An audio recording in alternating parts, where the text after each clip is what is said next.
이 비싼 집들이 올라간다기보다는 중저가라고 할 수 있는 이런 곳, 특히 아파트들이 좀 가파르게 올라가니까 내년도는 올해보다 체감이 좀 더 될 거다.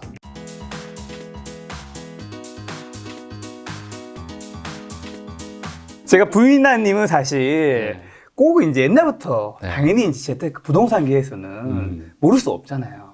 섭외를 하고 싶었는데 네. 이게 또 약간 그 다른 그 유튜브 채널을 안 하는 게스트를 섭외하기 좀 쉬운데 네. 이상하게 유튜브 채널을 운영하시는 분을 섭외하는 거는 네. 약간 좀 죄송스러운 마음이 들더라고요. 아, 그런 네. 느낌 좀 들 때가 없으세요? 아, 그런 것도 좀 있죠. 그렇죠. 네, 그래서 제가 나가면 또 약간 좀 맞아, 나와주십사 하고 품앗이. 그래서 또 겸사겸사 이렇게 나오게 됐습니다. 맞아요. 저도 그 부동산 읽어준 남자 채널에서 출연 신청 왔을 때 아 잘됐다. 가서 출연 신청하고 와야 되겠다. 아니, 처음에는 그 나와달라는 얘기 안 하셨다고 제가 들었거든요. 네. 근데 나오시자마자 거기서 그 자리에서 맞아. 네, 아니 그 또 담당자분이 저한테 얘기하시길래 네. 그냥 직접 또 만나 뵙고 하는 게 네. 왜냐면 또 그분한테 얘기하면 또 다시 허락 맡아야 돼. 그래서 바로 얘기하셔서 네, 흔쾌히 나오겠다고 했습니다. 네. 아 부동산계에서 얼마 전에 김짬부님 채널 나가셨는데 네네. 김짬부님이 무슨 유니콘이라고 얘기하더라고요. 그 무슨 뜻이에요? 모르겠어요. 김짬부님 의도는 뭐예요? 그러니까 그 약간 숨겨져 있는 숨겨져 있는 거에 아. 잘생겼다는 뜻이에요. 모르겠어요. 그냥 아는 사람들만 아는 뭔가 그런 약간 그런 사람이다라고 생각한 것 같습니다. 제가 그 영상 봤는데 네. 야 저한테 그 말 안 해주시더라.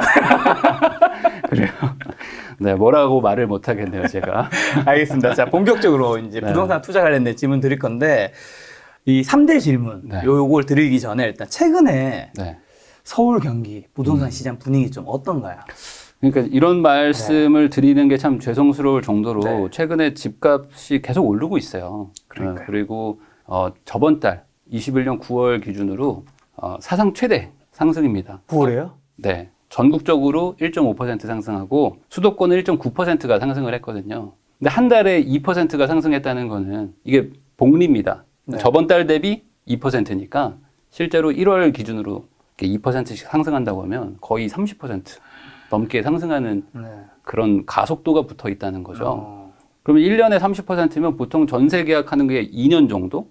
네, 보통 사람 한 2년 정도를 단위로 이제 부동산을 보니까 네. 정말 단순 계산하면 2년 동안 거의 60%에서 70% 정도가 올라가는 그런 상승세다. 그러니까 무서울 수밖에 없는 거죠. 그렇죠. 네, 10억짜리가 2년 뒤에 17억이 된다고 하면. 네, 그러니까 지금 그렇게 속도가 좀 올라가고 있고 네. 그렇기 때문에 사람들이 지금 되게 걱정을 하고 있는 상태인 거죠. 맞아요. 네. 자 그럼 이 걱정이 네. 자 올해 좀 그치면 좀 괜찮을 것 같은데 네. 2022년도 제가 부동산 전문가분들 네. 좀 초청드려서 네네. 인터뷰를 하면 이게 뭐 멈출 것 같은 네. 느낌이 아니더라고요. 사실 저는 서울에 아. 지금 주택이 없기 때문에 네. 야 이게 멈추지 않는다는 게 진짜 피부로 약간 네. 좀 무섭기도 하고 솔직히 네. 진짜. 맞아요. 저도 뭐 사실 동감을 하는 게, 네. 작년만 해도 사실 비싸다 했었어요. 근데 그때도 뭐 상승을 얘기하는 분도 있었고, 하락을 얘기하는 분들도 맞아요. 있는데, 지금은 오히려 약간 하락을 얘기하는 분들이 좀 줄어들고, 맞아. 내년은 더 상승할 거다라고 말하는 분들이 좀 많죠. 네. 근데 이게 좀 디테일하게 좀 보면은, 네. 모든 집이 다 똑같은 비율로 다 급상승을 한다라기보다는, 약간 구간별로 좀 나눠질 수가 있는데, 지금 정부의 정책의 영향을 좀 직격탄으로 받고 있는 게 20억대 중반에서 뭐 30억대, 30평 기준입니다. 네. 이런 아파트들은 아무래도 뭐 지금 대출도 안 되고, 뭐 네. 취득세 자체도 높고, 네. 뭐 여러모로 지금 뭐 세금 문제들이 많아요. 그러니까 이쪽은 좀 주춤할 수 있는데, 문제는 지금 상대적으로 좀 대출도 좀 나오고, 그리고 현실적으로 접근 가능한 금액대가 지금 뭐 서울 경기 기준으로 네. 한 7, 8억대까지는 한번 대출을 받아서 무주택자분들이 사볼만 하거든요. 그러면 이 집들이 지금 가파르게 올라간다는 거죠. 네. 그러니까 똑같이 2%가 올라가도 이 비싼 집들이 올라간다기보다는 뭐 중저가라고 할 수 있는 이런 곳, 특히 아파트들이 좀 가파르게 올라가니까 네. 내년도는 올해보다 체감이 좀 더 될 거다라는 거죠. 그게 문제인 거죠. 아니 집값이 진짜 많이 오른 거잖아요 최근에. 그쵸? 그렇죠. 많이 올랐죠. 네. 이게 진짜 더 오르는 거예요 진짜? 그러니까 이런 것 같아요. 이게 집값이라는 게 어떤 상한선 같은 게 있으면 네. 좋잖아요. 그쵸, 이 그쵸. 이상은 안 올라간다고 생각하면 아 여기가 고점이구나라고 생각을 할 수 있는데 사실 집값의 상한선 같은 거는 없는 거거든요. 네네. 집값은 말 그대로 시세니까 네. 시세라는 거는 그때의 시절에 그때의 상황에 맞춰서 변하기 마련이잖아요. 그러니까 지금 뭐 예를 들어 뭐 아크로 리버파크 가장 유명한 곳이 반포. 네, 42억을 실거래가 찍었는데 네. 야 미쳤다라고 사람들이 반응하자마자 45억이 찍혔어요. 네, 그 텀이 거의 뭐 한 달도 안 됩니다. 그러니까 이 외부인이나 뭔가 좀 밖에서 봤을 때는 야 저기 도대체 왜 저러냐라고 생각할 수가 있는데 뭐 이따가 얘기하는 기회가 있을 수도 있겠지만 이가 또 생각을 해보면 그럴 수도 있겠다라는 지금 게 빨리 해결해줘요. 왜? 아, 이게 왜 그러냐면, 네. 뭐 정부 정책이 뭐 여러 가지가 이제 복합적으로 일어나는 건데, 네. 이렇게 쉽게 한번 얘기를 해볼게요. 네. 예를 들어 요즘에 뭐 빌딩 같은 것들 사람들이 많이 사러 오거든요. 엄청 많이 사는 네, 거 그래서 빌딩 가격들도 많이 올랐어요. 네. 그러면 심플하게 누군간 팔았겠죠. 그렇죠. 네. 그럼 누군간 팔았으면 현금이 생겼을 거 아닙니까? 그러면 이 분이 뭔가를 또 살려고 할 거 아니에요. 그렇죠. 네. 근데 지금 현재 다주택 같은 건 하지 말라고 하고, 그리고 뭐 비싼 집들을 여러 채를 가지고 있으면 종부세가 엄청나게 중과가 되기 때문에 네. 결국에 똘똘한 한 채로 갈 수밖에 없잖아요. 그렇죠. 그러니까 주택을 팔아서 빌딩을 사는 사람들도 있지만 빌딩을 판 사람 입장에서는 그럼 나는 지금 뭐 해야 되냐? 그러면은 이 많은 돈을 가지고 어딘가에는 넣어야 되는데 그렇죠. 그러면은 그냥 이 투자라는 개념이 아니라 그냥 서울에 좋은 집을 살고 싶다. 서울에 좋은 집을 사고 싶다라는 그냥 너무 단순한 그 심리. 근데 그게 마침 지금 서울에서는 네. 아크로 리버파크라고 어찌 보면 약간 고유 명사가 돼버린 거죠. 맞아요. 부자들은 저걸 사고 싶다. 그러니까 여기는 가격에 어떤 그 제한이 안 걸리는 거예요. 그냥 매물이 잘 나오지도 않지만 네. 나오면 누가 와서 사러 가니까. 그럼 42억이 찍히는 거고. 네. 근데 다음번 물건이 또 45억에 나와 있는데 네. 또 누군가 또 사러 가는 거죠. 그러니까 이게 어떤 뭐 정부 정책이나 이런 것들이 없어서 다른 곳으로 유도가 된다면 네. 돈이 갈 곳이 있다면 네. 조금 이런 일들이 좀 늦춰질 텐데 지금은 약간 그런 거라기보다는 그냥 돈 있는 사람들 입장에서는 갈 데가 마땅치 않으니까 그러면 확실한 거 산다라는 쪽으로 가서 이 시장이 지금 약간 비이성적이라기보다는 약간 네. 반시장적인 지금 가격으로 지금 양극화가 일어나고 있어요. 아, 저는 그 기사 보고 네. 42만짜리가 45만짜리 갖는 뭐 그런 그것도 되게 비싼 건데 네, 네, 3만 원 오르 한 달만 네, 3만 원 네, 오르면 네. 우리가 식당에 음식 먹는데 2만짜리가 네. 5만 대도 엄청 비싼 거잖아요. 그렇죠. 야, 근데 40이 40. 근데 여기서 하나 더 추가를 한다면 이 네. 아크로 리버파크라는 게 지금 사실 전국적인 인지도를 얻어버렸어요. 아, 그렇죠. 뭐 언론에서 워낙 많이 하니까. 근데 여기가 1632세대거든요. 네. 근데 서울의 아파트가 160만 채예요. 어. 아니 뭐 170만 채 이렇게 보는 경우도 있지만, 네. 그러니까 0.1%입니다. 그러니까 아크로 리버파크를 살 수 있는 사람, 거주할 수 있는 사람은 0.1%예요. 아파트 거주자 대비하면. 그럼 정말 상위 0.1%의 포지션이 있는 거잖아요. 그렇죠. 그러니까 여기는 어떤 꼭 돈을 안 벌어도 돼요. 이 집으로 돈을 안 벌어도 되는 사람들일 수도 있다는 거죠. 상징성. 그렇죠. 그냥 나는 그 동네 집을 살고 싶은 사람일 수도 있는 거죠. 그러니까 이 단순히 이 아파트가 뭐 42억이다, 미쳤다, 이렇게 생각하실 그런 부분은 아니라는 거죠. 이게 투자 관점이 아니고 그냥 실거주 관점으로 돈이 있는 분이 그냥 사는 걸 수도 있어요. 0.1%의 포지션이니까. 여기서 드는 생각이 얼마 전에 불리나님 채널 영상 보니까 네. 그 중국에는 네. 그 홍콩이었나 어디에서 그 밑에 봤을 때 네. 뭐 하나 찍어도 네. 뭐 100억을 한다고. 아니, 그 저도 옛날에 상하이에 상하이. 갔는데 그 동방명주 옆에 제가 무슨 하여간 뭐 전망대를 갔는데 거기서 그 보이는 주상복합 건물이 있어요. 그래서 물어봤더니 저거 얼마냐 했더니 뭐 한 50억이라고 생각했는데 아니 저거 100억이다. 그래서 깜짝 놀랐는데 그 뒤로 더 올라서 지금 200억이 넘는데요. 야. 그런데 그 중국의 부자들 입장에서는 네. 그 집을 가지고 돈 벌자는 게 아니고 그냥 거기에 그 집이 있으면 좋겠다라는 개념인 거죠. 언젠가 아크로 리버파크가 네. 100억 하는 세상도 언젠가 시간이 지나면 오겠네요. 그러면. 그거는 사실 너무나 당연하다고 보는 게 아, 진짜요? 이게 뭐 제 옛날 경험으로 얘기를 하면 제가 92년인가 3년쯤이었던 걸로 얼추 기억이 나는데 네. 뉴스데스크를 봤어요. 어릴 네. 때. 네. 근데 그때 정확하진 않습니다. 네. 뭐 어떤 뉴스가 9시 뉴스에 나왔냐면은 나이키 신발이 10만 원을 넘었다. 그래서 나라가 미쳤다. 라는 기사를 그 뉴스 꼭지가 제가 기억이 나요. 그 무슨 소리냐면 그 전까지만 해도 운동화가 10만 원이 넘는 맞아, 거는 맞아요. 잘 없죠. 상상할 수 없었던 일이었는데 그때 처음으로 뭐 10만 원이 뭐 넘었대요. 그러면서 어떻게 운동화가 10만 원이 넘을 수가 있냐라는 게 뉴스 데스크에 나왔단 말이죠. 근데 지금은 다 10만 원이 넘고 뭐 20만 원, 30만 원, 30만 원, 몇백만 원짜리 50만 원짜리도 나오잖아요. 그러니까 이 아파트가 100억이 넘는다라는 거는 어찌 보면 현재의 기준으로는 말도 안 되는 걸 수도 있지만 향후에 네. 시장 상황을 보면은 달라질 수 있는 거고 2014년, 15년만 해도 강남의 아파트들이 뭐 평당 뭐 5천만 원을 넘어서 나라가 미쳤다라고 그랬어요. 아니 어떻게 집이 평당 5천만 원을 할 수가 있냐. 근데 그게 고작 지금 한 4, 5년 지나가지고 지금 평당 1억을 넘었거든요. 그리고 뭐 특정 단지는 1억 3천만 원을 가고 있으니까 이 가격에는 상한이라는 게 없을 수 있다라는 거를 좀 아는 게 좋죠. 시청자님들에게 저희가 무슨 공포심을 유발하는 얘기 아니라 이 현실에서 어쨌든 우리가 살아남아야 되니까 네, 그걸 네. 이제 좀 제대로 한번 이야기를 좀 더 들어가 볼까 하는데 네. 그럼 지금 이 시점에서 부동산은 그 서울 경기 기준으로 했을 때는 사야 하는가 말아야 하는가 질문을 드리면 네. 무주택자를 기준으로 얘기를 하면요. 네. 무주택자분들은 사실 살 수 있냐 없냐의 문제일 수는 있지만 살 수 있다면 사야 된다고 저는 생각을 하거든요. 근데 많은 분들이 이렇게 얘기를 하면 뭐 폭등론자니 뭐니 이렇게 얘기를 하시는데 그리고 이런 얘기를 꼭 댓글에 다 하세요. 야, 그렇게 좋으면 네가 사라. 어? 이미 있잖아요. 아니, 그게 아니고 아니 앞으로 집값이 올라가니까 뭐 그렇게 집값이 올라갈 거면은 너가 사면 되는 거 아니냐라고 얘기들을 하신단 말이죠. 아니 그게 맞는 얘기일 수 있잖아요. 그렇죠. 그렇게 좋은데 왜 안 사? 근데 여기서 오해하시면 안 되는 게 현재 정부 정책이 네. 작동을 안 하는 게 아닙니다. 현재 정부 정책은 작동을 해요. 근데 부작용이 생긴 거죠.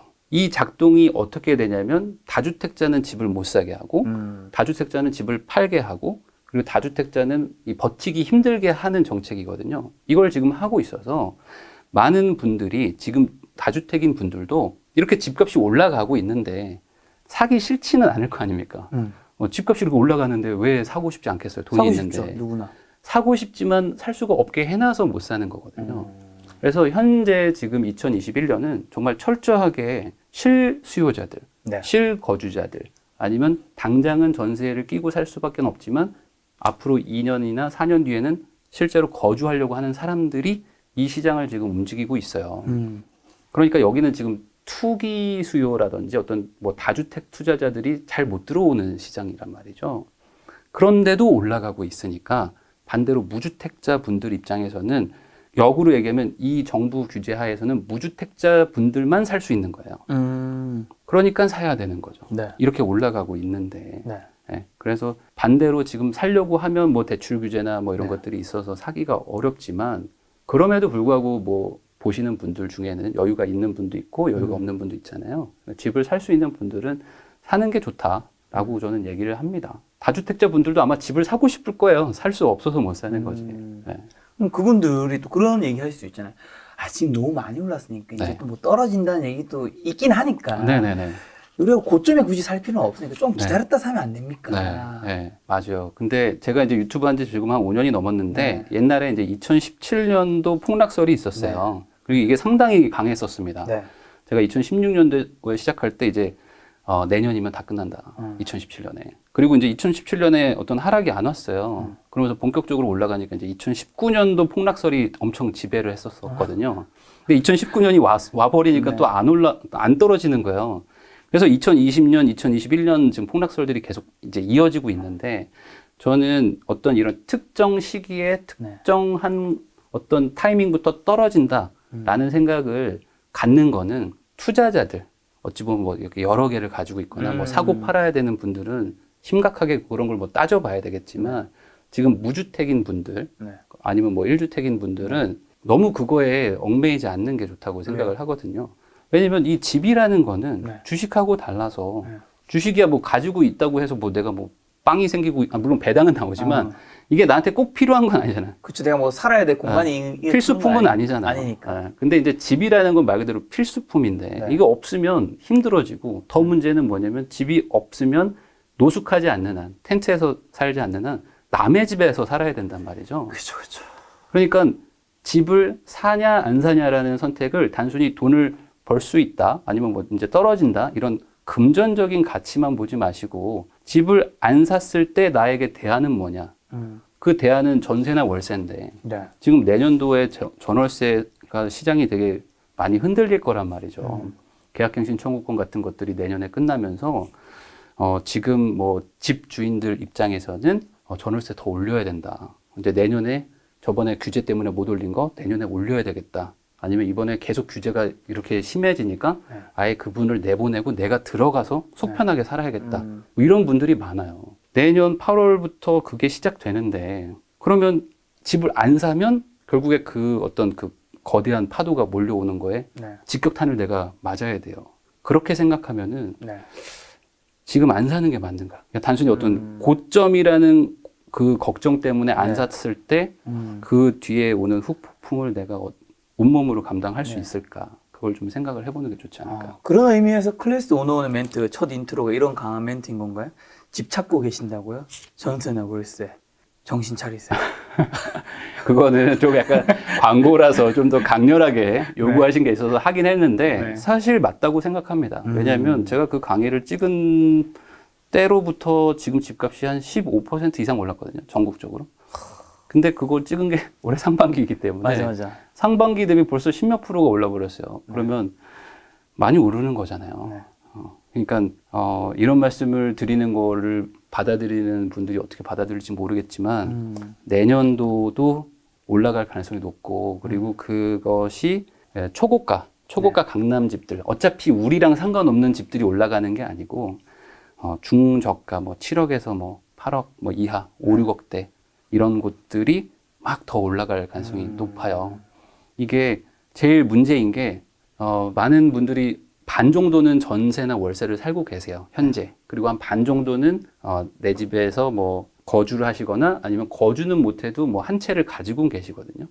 그러면 지금 집이 없거나 남의 집에 사는 분들의 이 절반의 수요, 이 수요가 조금만 움직이잖아요. 그럼 이거는 엄청난 인원이 움직이게 되는 거예요. 근데 그게 내년에 정해져 있는 거예요, 이거는. 이분들이 움직이는 게 정해져 있어요. 내년 8월 이후부터 계속 어떻게든 막 살 길을 찾아야 된단 말이에요. 지금 전세가 3억짜리가 6억이 지금 3억짜리가 6억이 된 동네가 되게 많은데, 이분들도 지금 어딘가는 전세를 또 얻으러 갈 수도 있지만, 이거 안 되겠다. 나 집 사러 가야겠다. 사고 싶은 마음이 들겠죠. 네. 근데 6, 7억대 집들이 딱 자기 있는 전세금 빼서 주택담보대출, 뭐 지금 보금자리론이라고 지금 국가에서 빌려주는 돈 빌리면 딱 6, 7억 정도 집을 살 수가 있어요. 그러니까 이 집들로 막 가려고 할 거예요. 오르겠네요, 그러면. 그리고 이 집이 오르면 이 집주인들은 안 팔려고 할 거 아닙니까? 그러니까 또 물량이 또 감소하고 그러면 또 이 파도가 밀려오는데 그러면 그걸 가지고 또 가격을 막 또 올려가면서 또 살 수 있고 그러니까 이게 지금 되게 걱정스러운 거죠. 네. 그래서 제가 지금 제일 걱정되는 부분은 이렇게 생각해 보시면 좋을 것 같아요. 지금 현 정부가 이러면 너무 약간 정부를 좀 비판하는 것 같은데 저는 이제 우리 시청자분들을 위해서 말하는 건데 정부가 말하는 거, 그 멘트 말고 하는 행동을 좀 보시면 좋을 것 같아요. 지금 하는 행동은 무주택자든 뭐 1주택자든 어떻게든 좀 대출을 조금이라도 좀 줄이려고 하고 그렇죠. 그리고 3기 신도시라는 이제 신규 분양하는 것도 사전 청약이라고 해서 실제로 입주되기 거의 6, 7년 전, 7, 8년 전에 지금 분양을 하고 있는 거예요. 그 행동의 의미가 뭘까? 뭔데? 어떻게든 지금 이 매수하려는 수요를 좀 줄여보려고 하는 거잖아요. 그렇죠.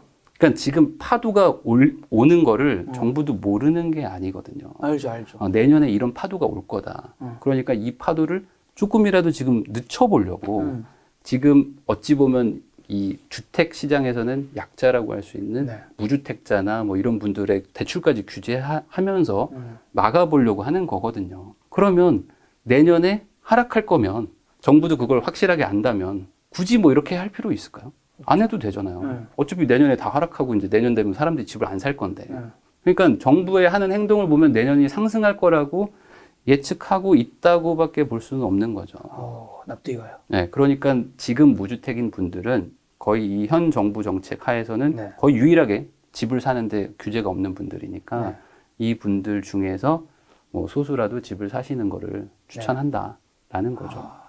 그럼 근데 집값은 그럼 도대체 언제쯤을 좀 이게 영원히 오르진 않잖아요. 아, 그렇죠. 하락도 하고 좀 오르고 하잖아요. 네네네. 도대체 앞으로는 언제쯤 잠깐의 하락. 네네. 결국 우상이 할 테니까 네네. 이 잠깐의 하락은 언제 오는데요? 그러니까 이 최근 35년의 뭐 주택 가격의 그래프를 따져 보면은 네. 한 3번 정도 그 어떤 급락이라고 하는 게 있었습니다. 네. 근데 이 급락이라는 거는 뭐 유의미하게 떨어지는 거예요. 그러니까 잠깐의 조정 말고 뭐 주식으로 치면은 야씨 뭐야 이거 뭐야 이거 갑자기 나 계좌 녹았어. 약간 그런 느낌을 급락이라고 하면 세 번 있었어요. 네. 그러니까 반대로 얘기하면 한 30년 정도는 급락은 없었던 거예요. 35년 중에. 그럼 그 급락이 3번이 뭐냐면 91년도에 그 노태우 대통령이 네. 일기 신도시를 뭐 200만 호 건설한다고 했는데 그 전까지 90년도만 해도 공사 중이어가지고 급락은 없었는데 실제 공사가 다 끝나고 입주가 시작되니까 사람들이 막 썰물처럼 막 그쪽으로 입주를 하잖아요. 네.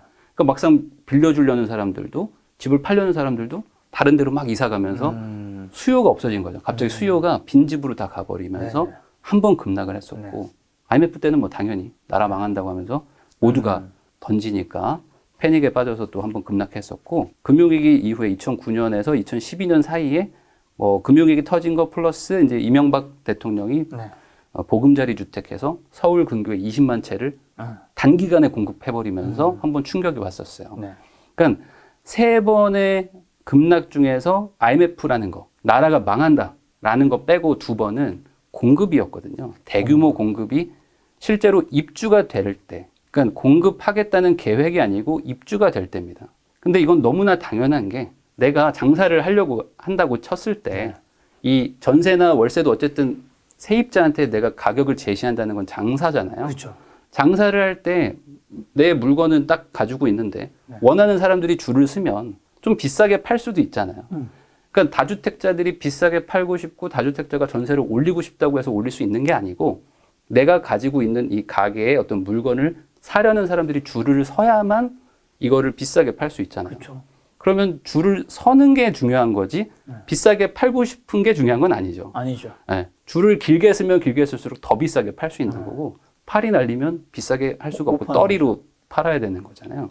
그러면 줄을 왜 내 가게 앞에 쓸까? 다른 가게가 별로 없으니까 라는 거잖아요. 네. 그래서 이 부동산이라는 건 기본적으로 공급이 받쳐줘야지만 네. 가격의 하락이 올 수 있는데 그러니까 유의미한 하락이 올 수 있는데 현재는 없어요. 없다. 현재는 없고 향후는? 뭐 현실적으로 25, 6년 정도에나 유의미한 공급들이 시작이 되거든요. 네. 그리고 뭐 늦어지면 26년, 27년 이 정도에 이제 3기 신도시가 이제 본격적으로 한 34만 호 정도가 이제 입주가 되는데 네. 아까 말했듯이 유의미한 입주가 돼야지 떨어질 수 있으니까 당장 4, 5년은 뭐 없어요. 이게 뭐 당장 올해 필요하다 해서 매년 입주하고 할 수 있는 문제가 아니잖아요. 전혀 아파트는. 아니죠. 이거 아파트는 뭐 논밭인 거를 아파트로 바꾸려고 해도 뭐 아무리 짧아도 3년, 뭐 길면은 뭐 4, 5년이 걸리기 때문에 네. 현 정부에서 작년, 재작년, 그러니까 2019년 말, 그 2020년 초부터 본격적으로 좀 공급을 하겠다라고 이제 시작을 한 거예요. 그러니까 그때부터 4, 5년이니까 아무리 못해도 24년, 25년인 거고, 어떤 보상이나 이런 게 늦어지면 26년, 27년까지 가니까 지금 딱히 없는 거예요, 이게.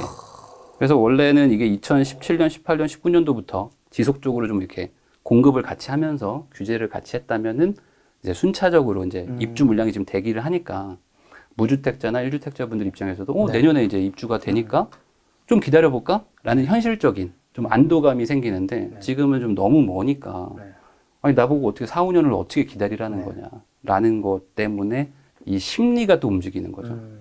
수요와 공급은 어찌 보면 뭐 경제학적인 얘기인 거고 그 다음 부동산은 또 심리가 중요한데 아까 말했듯이 세상의 반은 무주택자나 어떤 그 전월세 입자고 세상의 반은 유주택자나 아니면 거기 실거주를 하고 있는 분들인데 이 반에 있는 이 매수자들, 예비 매수자들의 심리가 집을 사야겠다라고 돼버리면 이건 엄청난 파도가 돼버리는 거예요. 근데 그게 지금 그 상황인 거고. 그러면 이 파도를 잠재우려면 내년에 뭐가 공급이 됩니다. 라는 게 명확하게 있어야 되는데. 없잖아요. 없어요. 내년은 역대 최저의 아파트 입주 그 물량이고 내후년 23년도 엄청 낮아요. 네. 그러니까 최소 2년은 지금 역대 최저예요. 아파트가. 그리고 24년도는 아직 뭐 멀었으니까 아직은 좀 미정이고. 그리고 원래 올해 분양하려고 했던 강남권에 뭐 둔촌 주공이라든지 뭐 대단지 아파트들, 12,000세대 이런 것들도 다 연기했어요. 내년으로. 네. 우선은. 그러니까 무주택이거나 내가 집을 사야겠다는 분들 입장에서는 좀 절박한 거예요. 뭐 없으니까. 눈앞에 보이는 게 없으니까. 그런 상황이고 내년에 이제 전월세나 이런 것들에 좀 요동을 치게 되면 네. 이분들이 이분들이 어떤 선택을 할 것이냐. 집은 정말로 필요한 거니까 이게 어찌 보면 비이성적인 선택을 하는 걸 수도 있어요. 그러니까 5, 6년 기다려서 그냥 집을 사면 된다라고 생각하면 남한테는 그렇게 조언할 수 있지만 그렇죠. 막상 본인한테 내가 지금 애들 둘 있고 지금 나 출퇴근도 해야 되고 하는데 집 사지 말고 기다리면 뭐 좋은 시절 올 거야라고 한다고 해서 그분들이 아 그렇구나 라고 할 수는 없다는 거죠. 당장 내가 급한데. 그러니까 이 정책이나 뭐 여러 가지 네. 요인들로 인해서 지금 이 상황은 벌어진 거고 네. 이 상황에 대한 어찌 보면 뭐 성적표? 결과? 이게 지금 이제 앞으로 올 거죠. 어쩔 수는 없을 것 같아요.